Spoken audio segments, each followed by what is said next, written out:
So you also asked about the Light It Up campaign. So Yeah. um, interestingly enough, excuse me, there's a very good friend of mine here named Iris Rowley who was appointed to handle some crime prevention work, particularly around, looking at policing activities and things like that to ensure that, things that happen in our communities, predominantly in the African American communities, has kind of a watchdog and or improvement process agency that looks at these things and ensures that what happened was right and that citizens are safe and et cetera, et cetera, et cetera.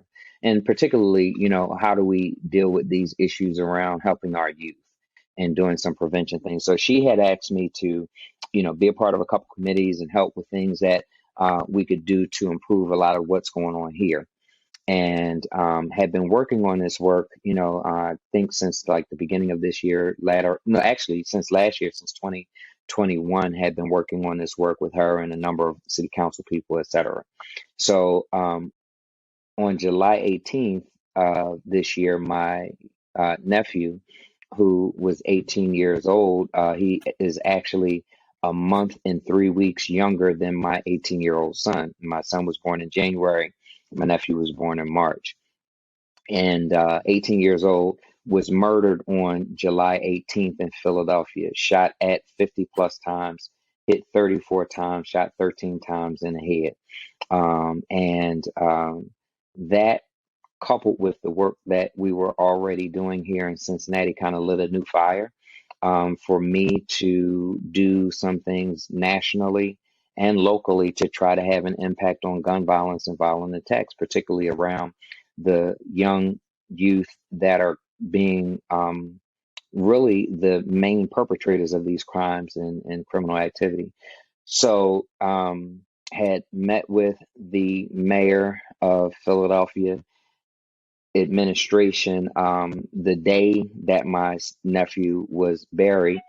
And, we had a very direct conversation about what's going on, what's working, and what we need to do that's not working, and there was some offense taken to we can do better, which is a reality because of the work that was being done. And I said to his administration, I am not slamming the work that is being done, but obviously, if what needed to be done was being done correctly, we wouldn't be having this conversation on the day of my nephew's funeral.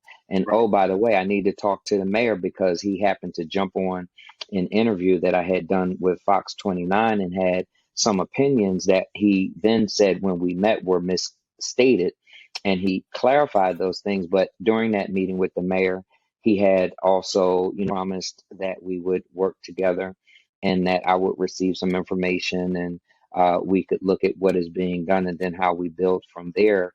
And me using my platform to get the community to support those efforts, whether it was in legislation or, working with the leaders in Harrisburg around lobbying or gun lobbying laws and things like that, never took place.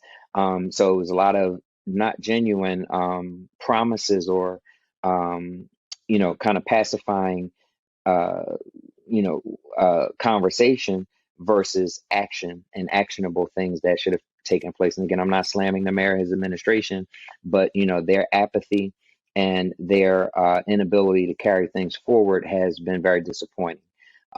Simply because my nephew was the 300th homicide in Philadelphia on July 18th. And right now, Philly is about to surpass 400 homicides, as I think the latest number was 398 as of yesterday. So again, 98 murders, homicides in the city of Philadelphia since July 18th. And this is one of the programs that I propose to work with the city of Philadelphia, and to try and get this done because of the high crime rate in Philadelphia. So, Light It Up campaign is actually a very simplistic um, community engagement program that will allow for everybody to be held accountable and everybody to play their part without a heavy lift. And one of the genesis of it is knowing how in well lit communities crime is less likely to occur, or criminal activities are less likely to occur. So just simply a couple components. One, let's light it up. Light up your neighborhood by simply turning on your porch light, or your front light of your home every night. With that, the whole neighborhood is lit, and then it's less likely for somebody to walk past your house or commit a crime because of how well lit your neighborhood is. That's the resident. But then on the city side, ensuring that every street light is operational and functional. So going through these high crime neighborhoods and making sure that neighbors have their lights on, the city's responsible for making sure that the street lights are on. That then lights the neighborhood up, and then we monitor how crime or criminal activity has reduced as a result of that. Third part is engaging one of the camera or security camera vendors to provide a free camera for every resident in these high crime neighborhoods that don't have one. And then giving them the opportunity to now, should violent crime or some criminal activity take place in your neighborhood, you are now easily engaging with the police to turn over that video footage versus having to, verbally say, I saw what happened, and now I have to come down to the police station and identify somebody that I saw, implicating yourself into the crime. And then the credibility of your story may not hold up in court the same way that the credibility of your camera system can and would, with that footage being provided. And then with everybody having a camera in the neighborhood, you have multiple angles of footage that is being collected in these once high violent crime neighborhoods that now are less likely for crime to occur in those neighborhoods. Everybody's accountable, everybody's responsible, but then to take away the excuse of, well, I can't afford to do that. We're also looking to engage with energy providers in Philly, Pico, Exelon, and then here, Duke Energy in Cincinnati, which would provide a detailed, sophisticated, but simple program for signing up to participate in the Light It Up campaign.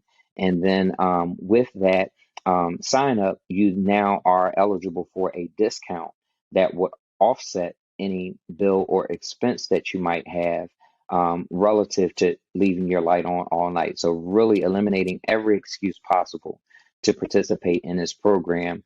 And basically, if it's one of which you can't participate in, then you have to tell us why you can't, because we've taken away everything, that would be any potential excuse. But the thing that the Lord laid on me as well about Light It Up campaign is the spiritual, scriptural side of it, where the Bible instructs us that, let our light so shine before men, and use those deeds and things to really glorify God, right?